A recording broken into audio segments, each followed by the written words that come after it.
I am your host, Alanna Rizzo. I am pleased to be joined by Kyle Glaser, does a great job covering the San Diego Padres, among the other 29 teams, and Jack Sommers, who does a tremendous job covering the Arizona Diamondbacks. We welcome you to the NL West Roundtable as we get set for the second half of the season. So let's start with you, Kyle. Great to be with you.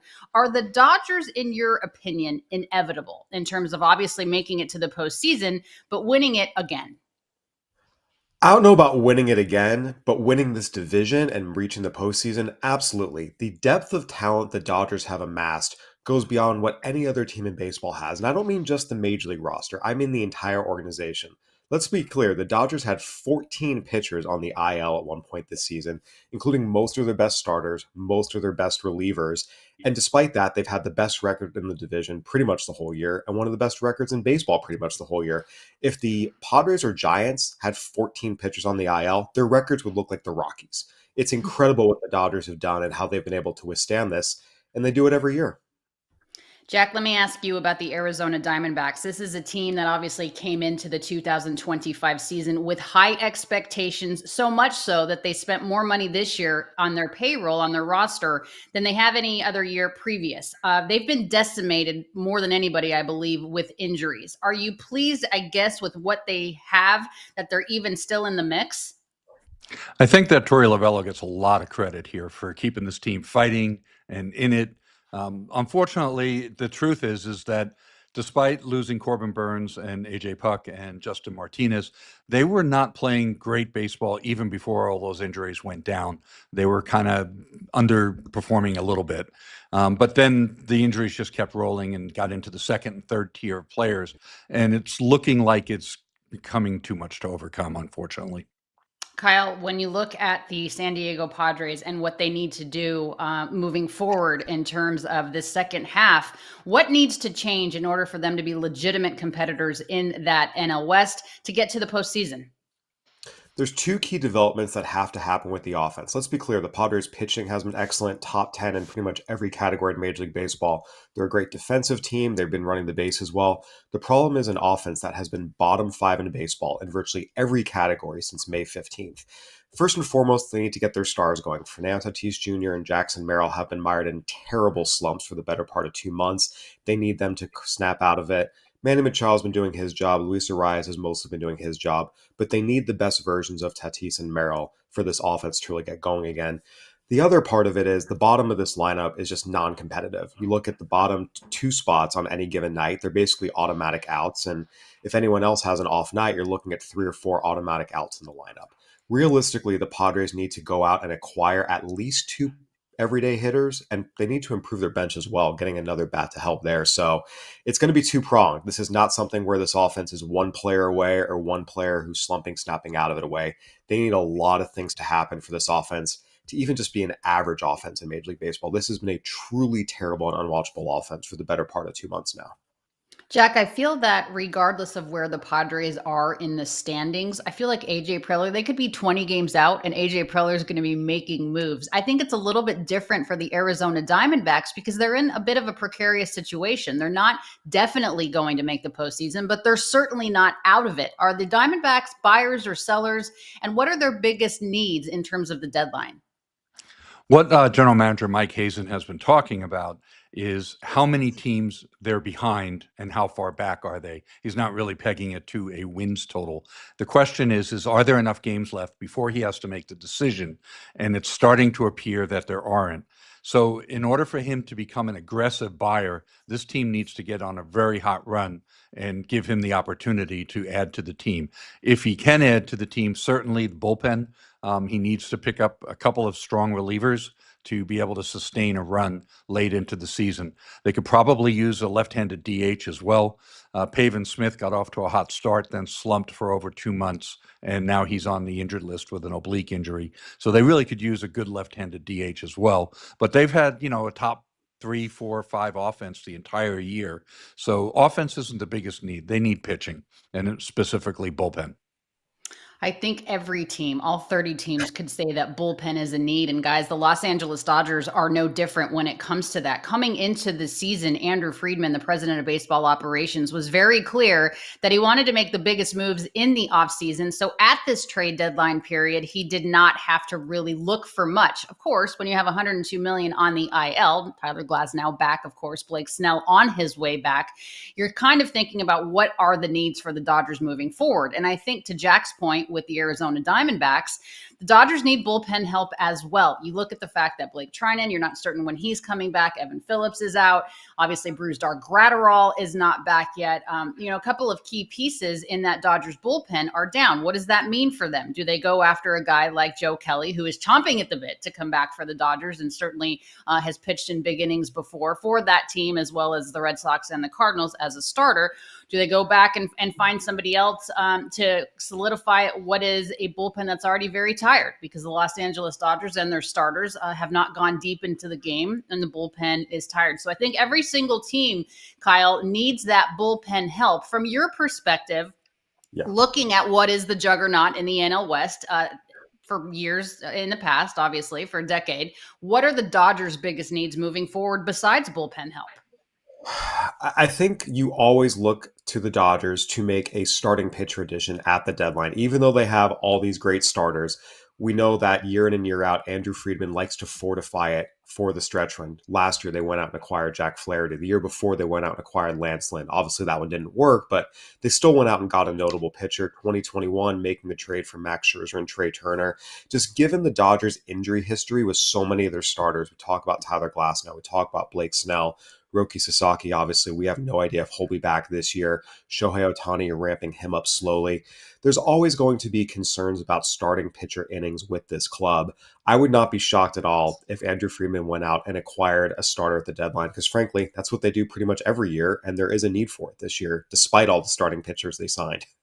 Jack, what is it like from your perspective covering the Arizona Diamondbacks? Obviously, Jack Sommers, the host of Snakes Territory here on the Foul Territory Network. Do the Diamondbacks still believe that they can compete with the Dodgers and the Padres, and to a certain extent, obviously, the Giants this season in the division with the way that the roster is right now and kind of the injuries that they're dealing with? I don't think they believe that they have a shot at taking the division. They probably just don't have the horses. If they were speaking from their heart, of course, they're never going to openly or publicly state that until they're forced into a sell position. If we're looking at the trade deadline, the other point that we need to consider is that the Diamondbacks need controllable starting pitching going beyond 2025. So in their case, don't be surprised if they do kind of a buy, sell, two-step. I would not be shocked if they moved a player or two, and it would give the appearance that they've given up on the season, while at the same time moving a prospect or two to bring in some controllable pitching and then see where it goes from there. They still have a shot at the wild card. So I would say that the time is running out for them to be buyers at the deadline, but it's still far too early to count them out for a shot at the postseason. Hey, have you heard of Built? No? Do you pay rent? Yes? Okay, good. Let's talk. There's no cost to join, and just by paying rent, you unlock flexible points that can be transferred to your favorite hotels and airlines, a future rent payment, your next Lyft ride, and much more. When you pay rent through Built, you unlock two powerful benefits. First, you earn one of the industry's most valuable points on rent every month. No matter where you live or where your landlord is, your rent now works for you, and you gain access to exclusive neighborhood benefits in your city. Built's neighborhood benefits are things like extra points on dining out, complimentary post-workout shakes, and much more. Unique experiences that only Built members can access. And when you're ready to travel, Built points can be converted to your favorite miles and hotel points around the world, meaning your rent can literally take you places. So if you're not earning points on rent, my question is, what are you waiting for? Start paying rent through Built and take advantage of your neighborhood benefits by going to joinbuilt.com/foul. That's joinbilt.com/FOUL. Make sure to use our URL so that they know we sent you. I know we don't have a Giants representative on this NL West roundtable, but let's talk about those San Francisco Giants. I think a lot of people maybe wrote them off, or I'm not certain, what they thought they were going to do this year, but they're in the mix of things, right? They're making it very interesting in the National League West. Rafael Devers making splashes in terms of news in our industry. when the Boston Red Sox elected to trade him to San Francisco. Some say it was a salary dump, some say it was to get that personality out of the clubhouse. Kyle, do you think that so far Rafi has made the impact that the Giants have hoped that he would? Not yet. He's not hitting for a ton of average. He's not hitting for a ton of power. But we see that players, when they get traded, especially in season, it can take a little bit of time to get acclimated. Again, he's new league, entire opposite side of the country, new teammates, new clubhouse, new coaches. It takes some time, just as we saw in New York. It took Juan Soto 2 full months to get going. It wouldn't shock me if it takes Rafael Devers around the same time period. Eventually, you expect him to pick it up. And I think if you're the Giants, you're really just waiting for Rafael Devers to get comfortable, get acclimated, and also Willie Adames to start hitting. If those two players start doing what they can offensively, I actually think the Giants are the team that's going to finish second in the division. Both the Giants and Padres have been struggling to score. Both have been bottom five offenses and runs scored for the better part of 2 months now. But it's easier to see how the Giants get better. It's just, okay, one or two players really start picking it up. They're actually getting decent production from a couple guys in their lineup. Whereas on the Padres side, you have to have about 5 different things happen. And it's just going to be very, very difficult. So I actually am more bullish on the Giants and their chances down the stretch than I am the Padres, because I do think Rafael Devers and Willie Adames will click it into gear sooner rather than later. Jack, the Diamondbacks will face the San Francisco Giants 6 times in the month of September. They've always had good starting pitching. The Giants have. That is certainly the case this year. This team seems to be more legitimate than many had thought. What is your perspective from the outside looking in at what the Giants need and what makes them good? Well, the Giants look like a team that obviously could use a little bit more offense. I'm not sure what Buster Posey's going to do there. I'm sure that they have their eye on their schedule. So I would expect them to be very aggressive going forward. They're not done adding.